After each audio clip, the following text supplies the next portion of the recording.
ድንጋጭ አስጠሊታ ምንበት እዚህ በኋላ ቅዳሜን ከሰዓት ለመስራት ወደ ስቱዲዮ አልገባም። ወደ ስቱዲዮ ማህተብ ማውለቅ አለበት። ማውለቅ ነበረኝ ቆይታም ከስራ ይልቅ ካለቃ ጋር መሞዳሙድ ላይ ያተኩራል። ስራመደው እንደማልመለስ ያወኩኝ ነበር። ሰው ልጅ በሲልክ አንድን ጥቅም ለማግኘት በዛ ርቀት ብዙ ሰዎች በዛው እየጎዳ ዋጋ እያስከፈለ በርካታ ሰራተኞቹን እያባረረ ያለው ኢቢኤስ ቲቪ አሁን ደግሞ በስንቱ የተሰኘውን ተከታታይ የቲቪ ድራማ ጋር መለያየታቸው ተሰማ።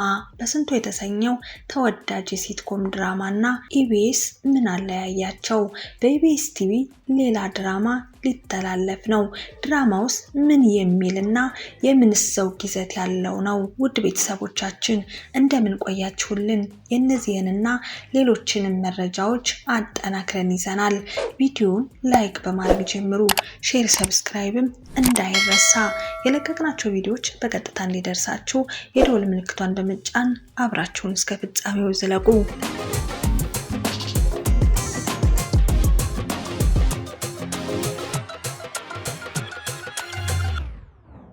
ውድ ቤተሰቦቻችን ከቀን ወደ ቀን አነጋጋሪ በሆነ መልኩ ሰራተኞቹን በሙሉ እያባረረ ያለው ኢቢኤስ ቲቪ አሁን ደግሞ ከሰራተኞቹም አለፍ ብሎ የፕሮግራም አካል የሆኑ ስራዎችን ሁሉ ከፕሮግራሙ ክፍል ላይ በማስወጣት ይገኛል። የኢቢኤስ ቲቪ መጨረሻ ምን ይሆን? እጅግ እያነጋገረ ይገኛል። የኢቢኤስን የማያልቅ ጉዱን በዝርዝር አካተን ይዘናል፣ እንነግራችኋለን። የሰራተኞቹን ማባረር አልበቃ ያለው ኢቢኤስ አሁን ደግሞ ደረጃውን ከፍ አድርጎ በስንቱ የተሰኘውን ሲትኮም ድራማ መለየቱን አሳውቆናል። ከቀን ወደ ቀን ስር እየሰደደ ያለው የኢቢኤስ ችግር በዚህ የሚቀጥል ከሆነ ለከፍተኛ ኪሳራና ውድቀት ሊዳረግ እንደሚችል ከጣቢያው የሚሰሩ ሰዎች ገልጸውልናል። ኢቢኤስ ተወዳጅነቱን አስጠብቆ መሄድ እንዳይችል ያደረገው ትልቅ ነቀርሳ የሆነ ችግር እንዳለ፣ በዚህም ምክንያት የተለያዩ ሰራተኞች መንፈቅ እንኳን ሳይቆዩ ውሃ ብለው እንዲወጡና ያሉትም ሰራተኞች ይህንን የኢቢኤስ ችግር ተቋቁመው ለእንጀራ ሲሉ እየሰሩ እንደሆነና እነሱም ግን የበቃቸው ለታ ከኢቢኤስ ጋር ያላቸውን የውል ስምምነት እንደሚያፈርሱ እርግጠኛ ነን ብለውናል።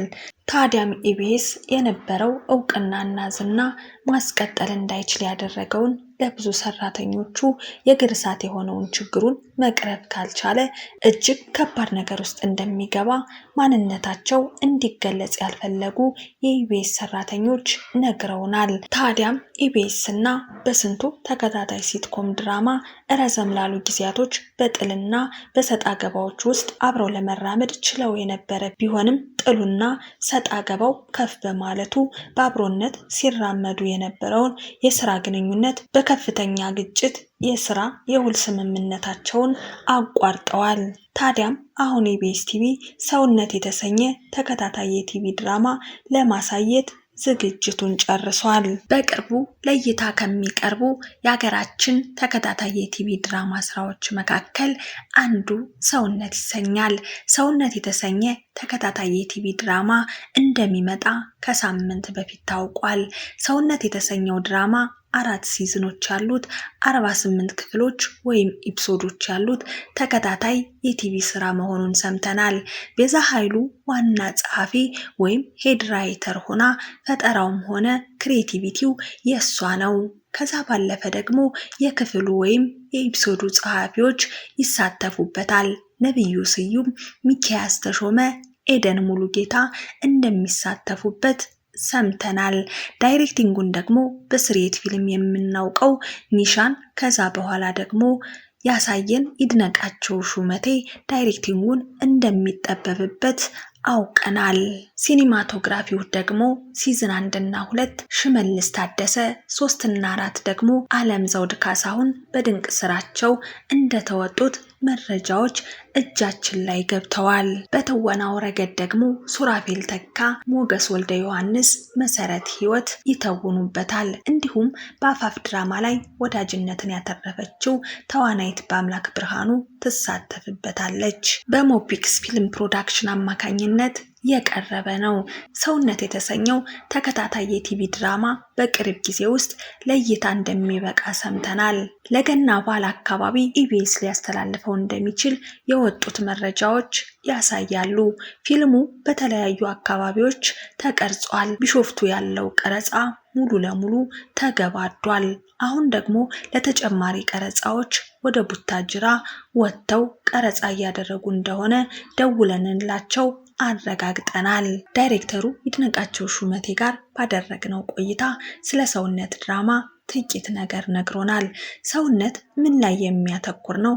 በምንስ አይነት መልኩ ነው የምናገኘው ብለን በጠየቅነው መሰረት ይድነቃቸው ሹመቴም አጠር ያለ ምላሽ ሰጥቶናል። ታይትሉ ሰጀስት የሚያደርገው ሰውነት የፊልሙ ታሪክ ሀፕን የሚያደርግበት የሀገሩ ስም እንደሆነና ሁሉም ካራክተሮች ደግሞ የዛው ሀገር ነዋሪዎች እንደሆኑ፣ ታዲያም የፊልሙ ርዕስ የቦታው ስም ቢሆንም እድሜው ከቦታው ጋር ስያሜው ከቦታው ጋር የሚያገናኝ ቀጥተኛ ትርጓሜ ያለው እናም የፊልሙ አባላት እርስ በርሳቸው የሚፈጥሩትን ግጭቶች እንዴት በሰው አእምሮ ውስጥ በሰዎች ሀሳብ ላይ ሊፈጠሩ እንደሚችሉና እንዴትስ ሊፈቱትና ሊወጡት እንደሚችሉ የሚያሳይ ነው። በተለይም መሪ ተዋናይ ስቶሪው 5 ዓመት ከመሆኑ ቀደም ብሎ አንድ ወጣት ተማሪ ልጅ ላይ ትኩረትን የሚያደርግ ሲሆን እናም ይህች ልጅ በህይወቷ ላይ የሚያጋጥማትን ድንገተኛ ችግሮች ላይፏን ሙሉ በሙሉ ወዳልታሰበ አቅጣጫ ይቀይረዋል። ከ5 ዓመት በኋላ ደግሞ ህይወቷ ሲስተካከል ከ5 ዓመት በፊት የተፈጠሩ ችግሮች የገጠማት ነገር እንደ አዲስ ሆኖ የቤተሰቦቿ የመጥፋት ጉዳይ የዚህን ሚስጥር ለመፍታት በጣም ሳስፔንስን የሚፈጥር ተከታታይ ድራማ እንደሆነ ይድነቃቸው ሹመቴ ነግሮናል። እንግዲህ ሰውነት በተሰኘ ተከታታይ ገጸ ባህሪያት የሚያስመለክተውና በኢቢኤስ ቲቪ ይቀርባል። ሰውነት ለይድነቃቸው ሹመቴ የመጀመሪያው ተከታታይ ስራው ሲሆን ከዚህ ቀደም በፊውቸር ፊልም ስርየትንና ኒሻን በድቅ ዳይሬክቲንጉ አስደምሞናል። ዶክመንተሪዎችንም በመስራት የሚታወቅ ነው። ሰማያዊ የሚል ፊልም መስራቱም የቅርብ ጊዜ ትውስታ ነው። ሰማያዊ የሚል ፊልም መስራቱም የሚታወስ ነው። ነገር ግን ተከታታይ የቲቪ ድራማ ሰርቶ አያውቅም። ይሄ የመጀመሪያው ነው። ለቤዛ ኃይሉ ግን የመጀመሪያ ተከታታይ ስራው አይደለም። እረኛዬ በተሰኘው ተከታታይ የቲቪ ስራ ላይ ከቅድስት ይልማና ካዜብ ወርቁ ጋር በመሆን በጸሐፊነት እንደተሳተፈች የሚታወቅ ነው።